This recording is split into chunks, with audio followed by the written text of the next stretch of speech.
So a question that I like to ask clients and teams is, what are you insecure about or what are you afraid of? And some people resist answering that question. And I think they do for one reason. It's because they perceive that it's going to show weakness to other people if they admit that they're afraid. And everybody's afraid. I've seen that with thousands of people. Then they get honest. They share things they're afraid of. And it's different for everybody. But what I found is that when a leader is willing to be vulnerable and share that, like, I'm afraid of that. I'm afraid of failing. I'm afraid of the business falling apart. I'm afraid of losing relationships, failing somebody, letting somebody down, then that's very refreshing. It's something that actually empowers people to know, like, I'm not weak for being afraid and for struggling. So I want to talk to you about that today in the Decide Your Legacy podcast.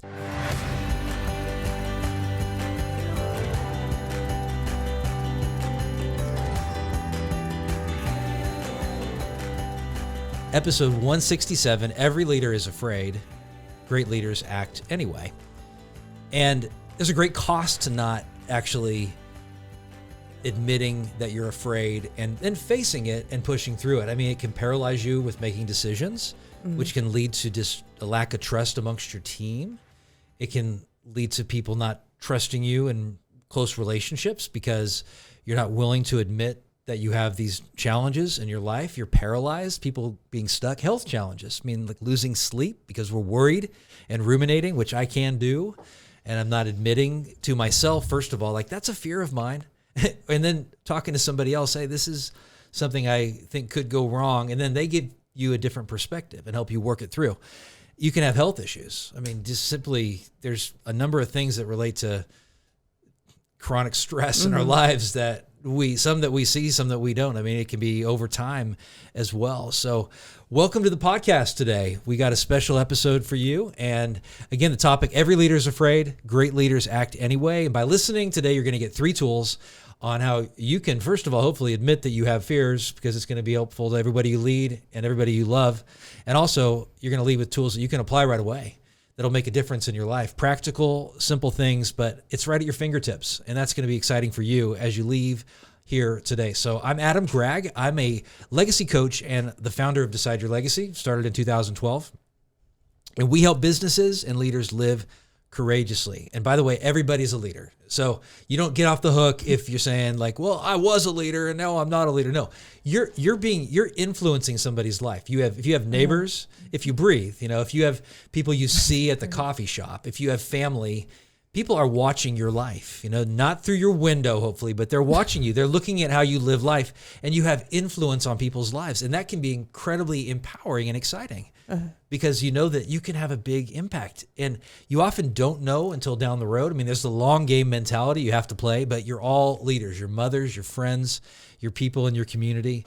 And my struggle here is pretty big with this topic. I mean, I can go to this all or nothing mentality. It's going to be either a tremendous success and everything's going to go just as you thought it was going to go, or it's just this horrible failure that is never going to be helpful to anybody and it's my demise. I mean, I can do that. I can be like, my daughter's never going to talk to me again, or we're going to have a relationship that's like she was when she was 6, when she just asked me questions for 3 hours a day and wanted to always be around me. No, it's in the middle. It's a both and so I thought today, it'd be great to have a business leader that I have seen grow tremendously in facing fears and dealing with the hard, and so much so that I don't often think she recognizes it as much as other people actually do.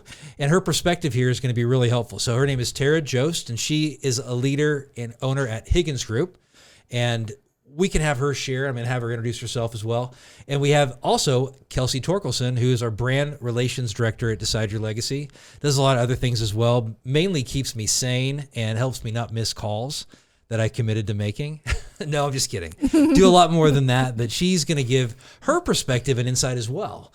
So we're going to go ahead and jump in. And before I actually do that, I got to share something that I struggle with, a fear that I have faced, and what the outcome actually was. Because often we think that these fears are going to come true, and we realize that they're actually not. And so one of my big fears was dropping my daughter off at college in Boston. She's leaving. And I will tell you that I have a great deal of appreciation for anybody that's ever taken a child away to college and launched a child, because everywhere I look is a reminder of my daughter. It's like I have to close the door in her room right now because I have too many things. Well, there's dirty laundry still on her bed that she didn't fold before she left for college. But I have to. It really. I'm probably going to leave that there a long time. But it's like everything reminds you of these things. But it's also a good, great, bittersweet thing. But I have empathy for people going through certain transitions you don't know. Like I've never lost a parent, and I've never lost a sibling. I've never lost a really close friend. I have lost one close friend. Actually, I have lost one close friend. But it's interesting how that all works and everything. So we have Tara and Kelsey, and so Tara, would you just share a little bit about yourself? I know professionally, personally, anything that'd be helpful for the audience to hear. I've worked at Higgins Group. It's a family company, and I've been there for over 21 years. I have a background in finance, and anyhow, I have 2 boys from the Wichita area, and one that just had a birthday. Yes, he turned 26. Birthday. Yep. Okay, which one do you like the best? Oh, good Lord! You can't say that. No. Seriously, what's your honest answer to that question? Adam, I know it changes. It changes. Oh, come on. It does. I know. Every day I like one of them more than the other one. That's honest. That's an honest When answer. we hit Philadelphia, I could have told you which one I liked. Oh man. Yeah. So you were on a road trip out dropping off your youngest son in college. Yeah. Okay. It was a long drive. Yeah. So. Okay. So Kelsey's going to ask us questions, and I want you though, listener, to think of what are you most afraid of right now as a leader? Is it something specific? Is it an issue? Is it conversation? Is it a challenge? What is it for you? And as we go through this content, you can think about how you're going to face it, because you are. I can't force you, but I'm going to inspire you, and Tara's going to inspire you. Kelsey's going to inspire you to face it because it's going to be worth it to you. Yes, it is going to be. It's going to be worth it. Mm-hmm. So we talk about fear and courage a lot. In fact, our purpose at Decide Your Legacy is empowering business and leaders to live courageously. When you hear the phrase, every leader is afraid, what comes to mind for you? I do not believe that leadership removes fear. I think it exists within everybody, but I think if you're controlled by that fear, I think it makes it very difficult to be a leader, a true leader, especially in a business where you need action and not to be paralyzed with fear. I like that. What do you think, Adam? I think every leader is afraid. It just boils down to we're all struggling with the same stuff. Some people are leaning in and they're pushing through, and some people are not. I know for me, I just do not like to be embarrassed, and I get really ashamed of myself for behaviors that I can engage in. So I can just beat myself up, and that, to me, if I remember that everybody else is struggling with similar types of things, and if I can admit it, the good people in your life are not going to use it against you. And when they do use it against you, so I'll be point blank honest with you. I mean, like I have used nicotine I used it for a couple years, then I stopped for a whole year. And then I had some challenges with my daughter launching and how I was feeling and everything. And I just gave in. And then I was terrified of actually having to admit that to anybody. And I was terrified. Like, I'm failing everybody. I'm failing so many people like that were cheering me on. I'm failing this and that. And then one time I admitted it to one friend, and and a good friend. And that was relieving, because he was basically saying, you're not a helpless, worthless loser because of it. But it's like admitting that. And then that, to me, I thought like, oh, people are going to judge me and think I'm not worthy anymore. Like my clients are going to fire me. And one of my clients actually saw it in my trash can and kind of brought it. And I'm like, this is horrible. But and I haven't told friends until recently. I kind of let the cat out of the bag. So it's been like 5-6 months now, and I'm struggling. And so, but it's empowering to just be able to share that. Well, thank you for sharing that. So, thank you. Yeah, and I was going to tell you, I have a different girlfriend in 4 cities around the U.S. I'm just kidding about that. I'm just kidding. That is not true at all. I'm single. That is not true. So, okay. Okay. All right. Let's get this back on track. Okay. We see people do all kinds of hard things that decide your legacy. We see them have hard conversations. They mend their relationships. They have conversations with their parents. The list goes on and on. Yes. We challenge them to do that. Yes. Yeah. But do you think that fear is a sign of weakness, or it can actually be a sign that signals growth? I don't think that fear is weakness necessarily, but I do think staying in your fear is weakness. Like, I think being willing to charge ahead with those difficult conversations. Yes. That's the only way things get better. I've found that when I've been held accountable or when I've been pushed, that's when I grow. And I've also seen when I don't hold somebody accountable, I'm actually allowing them to feel I'm not helping them at all. And I think people that really care and are vested in you, they'll push you. They're not just going to sit there and let you off the hook. And, you know, the people in my life that have done the most for me are the ones that are the ones that pushed me. They weren't the ones that did stop talking because of fear, you know? Yes. That is very good point, that they're telling you the truth. Like, you trust somebody that tells you the truth even though you don't like it. And I think that because you have those hard conversations and the pushback that you can get. Like, sometimes I hear it's so lonely because you may be the only one, yet you know that this accountability is necessary, and you're the only one in your family bringing up the hard topic. You know, you're the only one in your family that's saying, like, hey, you know what? I want to be, my opinion, I don't feel like was included in this planning of this vacation. And I would like to be included. Or you're the only one saying, this isn't okay. This is not okay. We can't. But then it's so tempting to be like, well, I must be the person that is wrong here because everybody else, and people even like cliche, like if you're the only one that has a problem, you must be the problem. That's not true though, because it's a lonely place. And the fear is actually a sign that not of weakness, but because you're actually doing it, it's a sign you're heading in the right direction in so many cases. Like, oh my gosh, I'm afraid, but I'm doing it. Like this is, I've seen both of you on numerous occasions, like lean in. It's like, holy cow, more. I mean, it's inspiring to me because like, I don't know if I would have come on a podcast or, you know, things that are at my times where I'm in fear.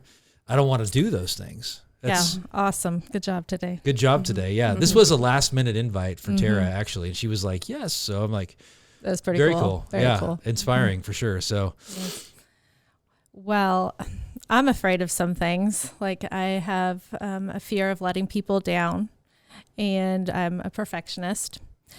What's something that you're afraid of personally as a leader? I think mine would be the fear of making a decision that affects other people's livelihoods. I feel a lot of pride in being able to take care of you know, we have this team and we get to see the family succeed, and it feels terrible when it's the opposite, where they're missing out on something because of a decision that was made by the business. What about you? Well, I ditto that. I have a fear of conversations going awry and spiraling into drama, and which is interesting. I don't have a fear of that so much with other people's stuff that they're talking about, but I have more fear with myself, just going on how do you rein it back in? And then if you're the one that's the bearer of the hard topic, and even if you present it perfectly, you can still have situations like that, you know, but then even in those situations, remembering that good can come out of that. It's bringing out the core stuff to actually be faced in those situations. So, I mean, I'm definitely have a fear of being looked at as a failure. I have a fear of being isolated, which I can put myself in. And being alone and not having anybody there behind me. That's a weird fear sometimes I think of. But yeah, being alone. And I mean, I can send a lot of, it just depends on what I'm doing that day. But every day there's a fear. Like every day there's something in the morning that I know, like, this has to be faced today. You know, like I gotta. What was it today? Today it was a hard conversation with a client that I knew needed to happen. It ended up turning out really good. Good. It was multiple hard conversations with people right there. I mean, yesterday it was a hard conversation with my ex-wife but it actually turned out to be a good positive one. So, I mean, I'm just being real here like that. And those things can derail me potentially. That was, so it was good though. And none of them just went off the rails. Yeah. Yeah. And I felt excited at the end of the day because things were talked about. Fear. Yeah. Some things were talked about. Yeah. What separates leaders that are paralyzed by fear to those that move through it? If you're paralyzed by fear of making decisions, I just don't believe that you're a solid leader. Okay. I think leaders, you have to take action. I know there might be a moment of pause or, a time to think about it, but you have to move ahead. You have to be prepared to, make a choice. And if it's not working, make a shift but inaction to me is so much scarier than I would never want to work for someone that couldn't make decisions. Like you're literally steering this thing and you've got to know which way you're going, and you can't feel like you're with on a ship that nobody wants to figure out which way you want to go. I mean, how do you know when you've made a decision and then you have to shift? I mean, a lot of decisions can be measured, and I mean, I do think you've got to be willing to acknowledge when it's not. It's not effective to just keep. If you make a decision, it's not working, and you just keep trying to charge down that path, just trying to be focused on being right. At the end of the day, you just got to be focused on the health of the business, and sometimes you have to say, I was wrong. Let's start over. And let's make a shift and make a correction, but you're still leading, you're just taking risk. And when you've said that you're wrong, I mean, some people are afraid of saying that's going to be used against them or perceived as weakness. Have you found that to be the case? No, I think I respect people when they tell me that they are wrong. I feel when I just tell someone I made a mistake, I feel better about that than sitting there trying to make excuses for it. Yeah. Or be defensive about it, because we're going to make mistakes. There's just no way around it. If we're not making mistakes, we're not doing something right. We need to be challenging ourselves to make mistakes. Yeah. We're living our lives. And I had this friend call me on my crap. And I think of this question, what separates people that are paralyzed? And it's the willingness to listen to what people are calling you on and not discount it. Like I can easily brush things off that people say. Like I've just seen that more and more in my life. I can brush it off. Like, okay, I'll change that, but not take it seriously. And he said something about how he didn't use this word. He was kind about it. Not as kind as he could have been, but he's my friend Doug. And basically that I embellish things, and I embellish and exaggerate. And he's called me on this before. And it was like, dude, you're right. Like I feel like I embraced it. I know inside of me, it's sunk in for the first time in the challenge. It's like now I'm not discounting it. And so that great leaders, they face stuff. Like they don't ghost people, and they're going to have the conversation that you ask them to call you back, and they call you back. Or if they don't, they apologize because they missed. But like I have people that I just know, like they're gonna call me back. I mean, like they're gonna follow through with this stuff, and that's a great thing when it comes to trust. Like it's such a big deal. And if they mess up, and they share a no with you, and they share a yes with you, and they share a maybe, like, can I have more information? Gathering more information, but it's not this. I got to have this smooth conversation all the time with people, or else I'm going to avoid it. No, they're going to face it. They're going to do the thing. And so the first tool here to work on dealing with fear as a leader and embracing it and taking action is I call it overpowering your fear. Knowing that in your life, you have ways that you can, through reading good books, through being around positive people, through listening to podcasts, through listening to books, through having conversations with people, through sharing your fears, to engaging in your hobbies that rejuvenate you and help you clear your head, that you can do things that start to get the train on the right tracks again. When maybe when you're struggling, you're not doing it so much. No, I know for me, when I'm not reading consistently, I am vulnerable to being consumed by fear. It's a big deal. So it's like the saying you say, Kelsey, I mean, you are who you hang around with. And there are people in my life, I know that if I interact with them too much, it's going to feed my fears. And there's people in my life that I know when I interact with them, they're going to help me actually see hope and actually move forward. And that's the people I want to spend my time with. I mean, it's not that I'm going to always be around those people, but you try to find ways more and more to be around the hopeful people. And then it ends up being this for your own ability to lead well, you can't be around some people just in doses. You have to be around them. And then those boundaries are really important as you move forward. So that's a big tool. So you figure out ways you can overpower it and know that you have some great tools available to you at your fingertips if you want to. It's a choice to engage that stuff that's going to start filling you with hope and get rid of the fear, rather than stop talking to those people. It's like, what are you, it's like, well, you're doing it to yourself. Cause I mean, you come home and you've had this time with, it could be family, and they're just all negative and they're filling you with fear, and you're wondering why you're struggling when you come back. Well, what are you going to do next time you have that time with your family that's going to preserve your health? So are you going to make it an effort to read every day for 2 hours because or go exercise and listen to a book? So that's a great tool for you to actually engage. So Kelsey's going to ask more questions as we go in a little bit different direction here, and we'll go to the second tool in just a moment. So what are some typical situations that leaders look to avoid? I know that I like to avoid scheduling things and making commitments. What do you see leaders avoid?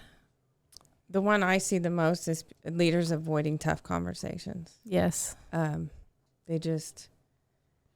think a lot of times you're driven by your relationships. And so when it comes to hard things, it's easy to take a bonus check-in. It's easy to high-five a great outcome. But once you've got to address a bad behavior, a decision, or something that just needs to change, I see a lot of leaders avoid it. I mean, how do you encourage leaders to have those hard conversations? Just reminding them that once you have them, that that's the way you're going to get an improvement or a better outcome, or just this. That's what leading is. Leading is being able to step into the difficult things. It's not just being a cheerleader on the sidelines. That's so true. It's tough sometimes. What about you, Adam? Oh, so I find that the tough conversations, I feel like addressing behaviors is harder than addressing strict performance standards. So you like a behavior, meaning a bad attitude, or somebody that is not having the hard conversations, or somebody that's tends to, you don't feel like they're focused when they work, but you don't have anything concrete, because those are a lot more subjective, and so it's harder. They have a lot of ammunition to defend themselves, so they go through scenarios, and I mean, having those conversations are hard because you get more pushback on them, but they're so crucial. That's the accountability part that's so crucial, because you're getting at the real core in that situation right there, because a bad attitude, that's going to spread. And I find sticking to a schedule, being focused, and I'm working on this as well. I also find people are afraid to make decisions. Like, just make a decision here. And then the thing that helps me is having a courage coach that I can call somebody, like, I'm going to have this hard conversation. Can I call you right afterwards? Like that, that's really helpful, because after the conversation, for me, I can spin in my head about how it actually went. And if I call somebody else and they talk me through, and my friend Ben is one of the people that helps me with that. He's kind of my go-to a lot of times. I had the conversation. Well, he's cheering me on, play the long game. It was a good conversation. You're going to be okay. You're doing it. And even if it was bad and I really messed it up, he'll try to help me find the good out of it. Like, I'll say, Ben, I had the conversation, but I cussed him out and told him they were horrible and everything. And he would like spin it in a way, well, everybody's got a bad day, but even that, you can go back, make it right, So, I mean, I think that's so helpful for me when the things I avoid, to have that person I'm going to call, man, in the moment, or right before, or right after. for some reason, it doesn't bother. And hard conversations I welcome. The ones that I struggle with are when you've had them before and they're very difficult to communicate with. Like you leave the conversation feeling like you didn't really get anywhere and it was ineffective. I find the next time I struggle with going and having that conversation again. The next time around? The second time around is hard for me. Because you can't get a better outcome the second time around? I haven't experienced it, I don't think. Really? Yeah. Maybe getting people on the right day, catching them on the right day might. Catching them on the right day? Yeah. Yeah, sometimes helps. But in general, I find when I've had difficult ones, that's the ones I struggle with. Oh, those fierce conversations. I have a great other tool. This is a side note here, but so I had a conversation with somebody today, and he had sent a long email explaining his challenge with somebody that he's addressed something with numerous times. And first thing is I wish they had a conversation on the phone. That would have been great because it gets through the fluff of an email. But then if I was going to advise this person on how to redo that conversation, because he was like, it's never going to work. It's never going to be good. It's never, that was, well, it didn't say that directly, but that was what was kind of expressed. And this happens frequently. I mean, this is like a 10 times a week kind of thing. I'm exaggerating, but it happens a lot with leaders that they have, I can't get through. I can't get the message through. And it was a really short, simple conversation. Like, well, did you give them an example specifically of that behavior? Well, I really didn't. I just kind of shared my opinion. Well, sharing your opinion often breeds defensive-ness, but give them a specific example. Share how you feel. Like, I want to get to I feel like this is not going anywhere, and I want this to get to the bottom of it so we can resolve this. How do we resolve this? And just that short, sweet, simple, how do we resolve this? How do we resolve? That's like such a great way. It puts it on them, and you're still having the fierce conversation because you're still addressing the issue. Yeah. So we find that people that do well, they want accountability. Why do leaders resist accountability, and what shifts do they lean when they lean into the accountability? I think that sometimes leaders think they're beyond accountability, so they don't. They think it's their job. It's focused on other people and not. And I think that accountability should be throughout the whole organization at any at any level, and because the reality is the only way you're really growing is when you're being pushed, right? And that's what accountability does for people, is it challenges them, even if you're doing something well, right? Somebody holding you accountable and pushing you keeps you moving ahead, as opposed to stopping right where you're at just because you're already doing it just fine. So. I know. I'll tell you that Adam is one that is very much into accountability. You make me do things that I don't think that I think I can do. All right. Yeah.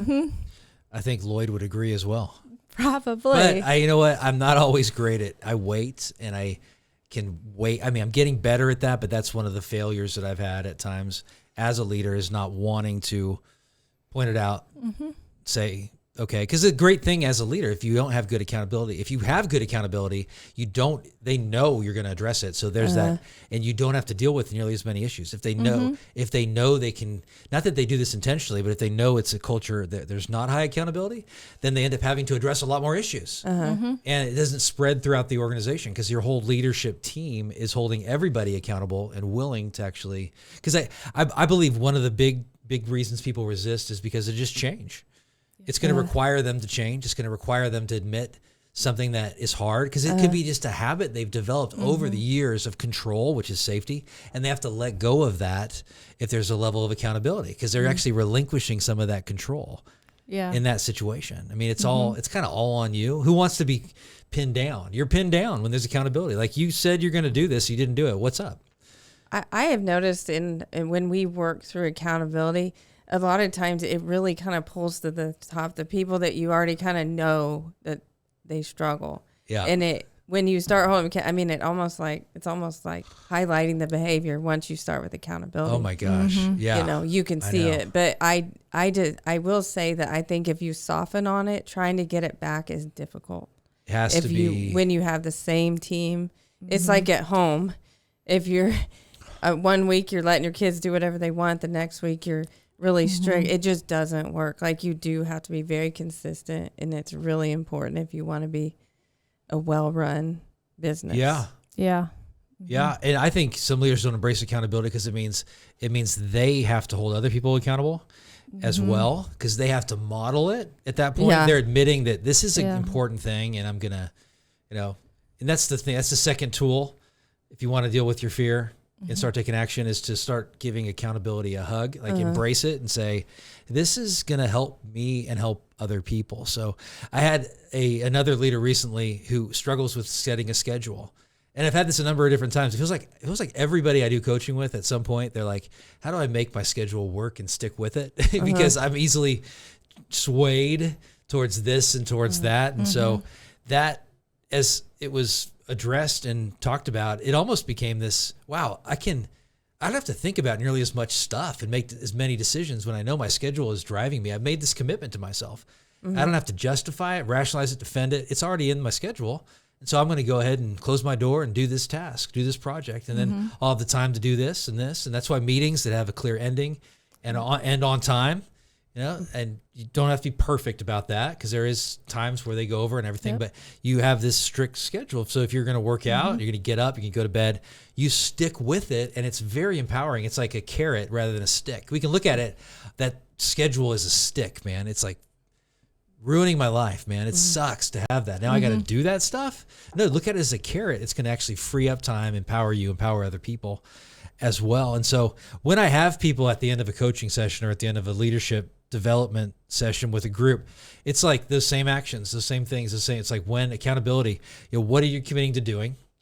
When are you going to start? What's the deadline? How are you going to measure this? How are you going to know whether you did it? How's someone else going to know whether they did it or not, whether you did it or not? And the third one is, what do you perceive the success to be like in this situation when you follow through with that? So you made a commitment. What do you think success is going to like? And sometimes they say, well, I think it's going to be a crap show, or a crap shoot. Like, I don't know but they can picture in their mind that this could go well and this is what it's going to look like. And you'll go into that interaction, you'll go into that thing that you're committing to engaging in with a better attitude about it.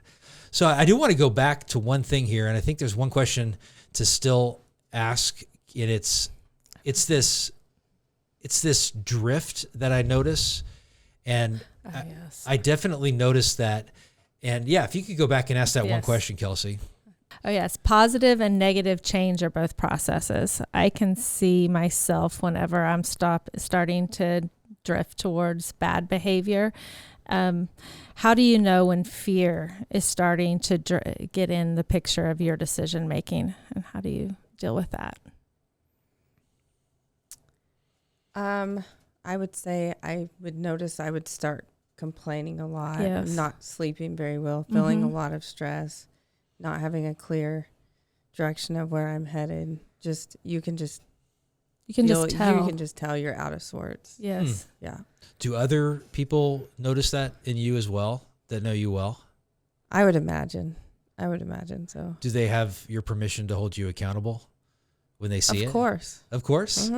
Okay. I had one of those days today, Tara, and I had to be held accountable by someone, so I get it. Yeah, and I think I noticed that, I'll do all kinds of things to justify avoiding, whether it's I deserve to stay up later. I deserve to eat that. I need that to replenish myself. I start even wanting to buy things, like I'll start getting consumed on a new golf club or something, and sometimes that's good because I can go, they're both and that can be really good.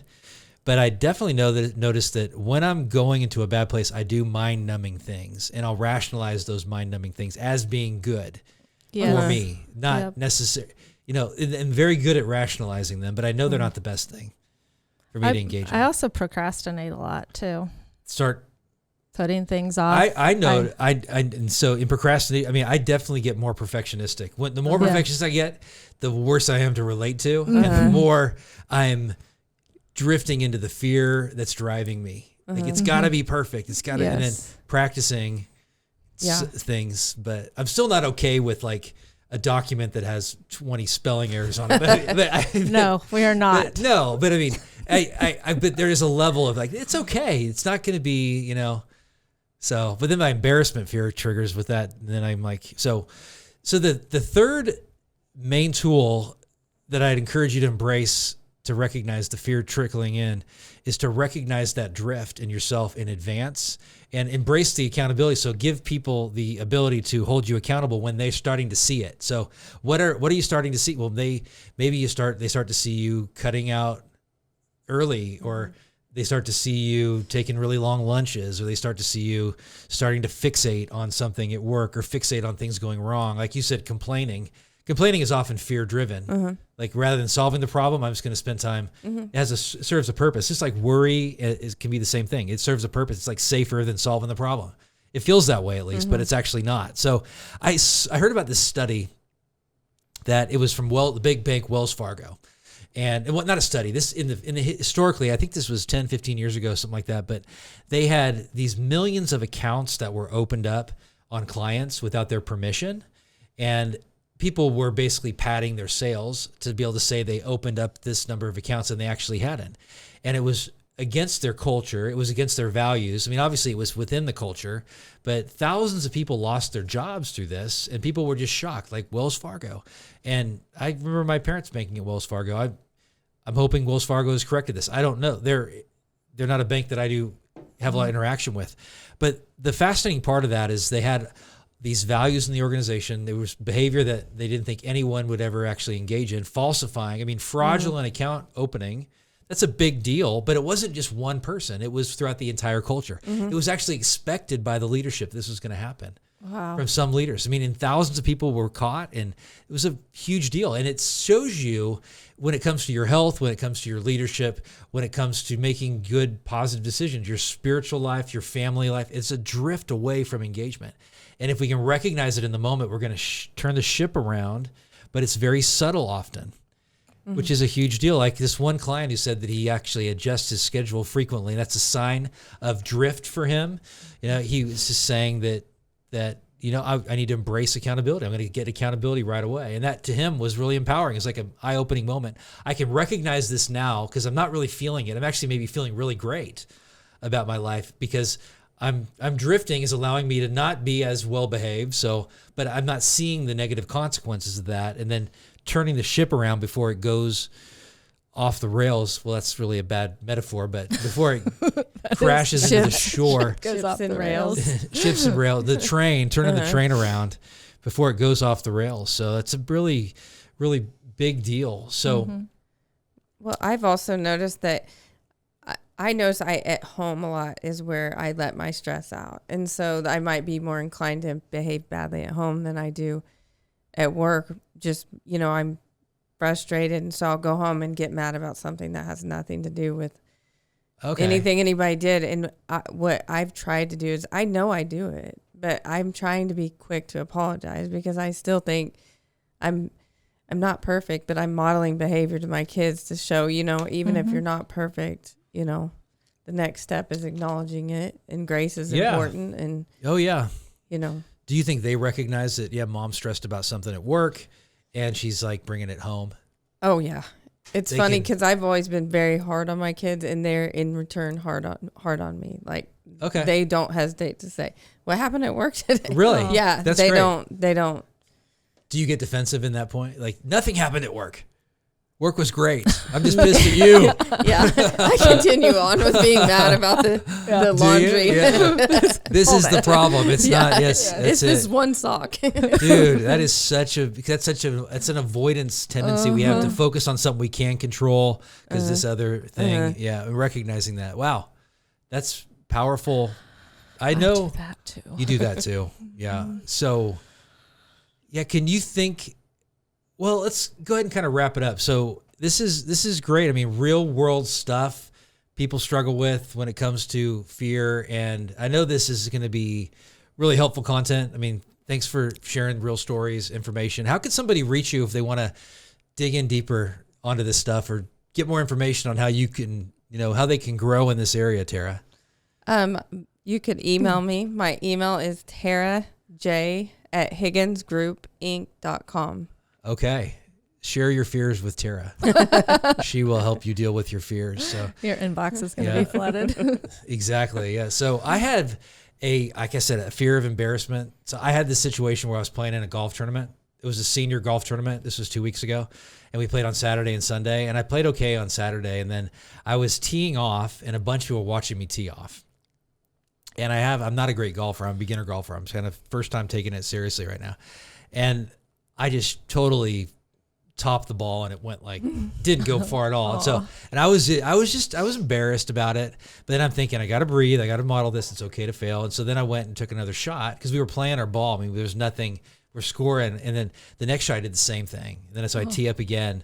And I didn't tee up. I followed my ball, but it was like I'm not even past the ladies' tees on this. I'm like, this is so embarrassing. And I mean, in the senior group, age 51, I'm like the youngster here. So they're looking at, anyway, but in the pro was watching me and then I went to hit it again. I did the same thing. It's 3 bad shots in a row.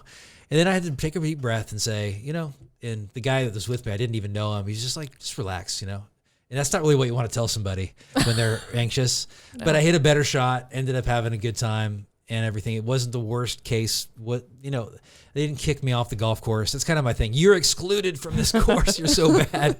You're so bad. So anyway, and it's kind of good thing for me to remember. It's not that big of a deal. Avoidance is really the worst thing you can do. Worst thing I could have done was just say, I'm not playing this hole now. I'll get a 65. But you had to play your ball. It was your commitment. So I stuck with it. It was a commitment that I had made to saying, I'm gonna play. It was the very first hole that just kept me going. I had 17 more holes, and I ended up having a really good time. So in summary, go ahead and tools you want to embrace to deal with your fear. Overpower the fear. Think of ways you can do that today, where you start to read the books that inspire you and listen to the podcasts and do the stuff.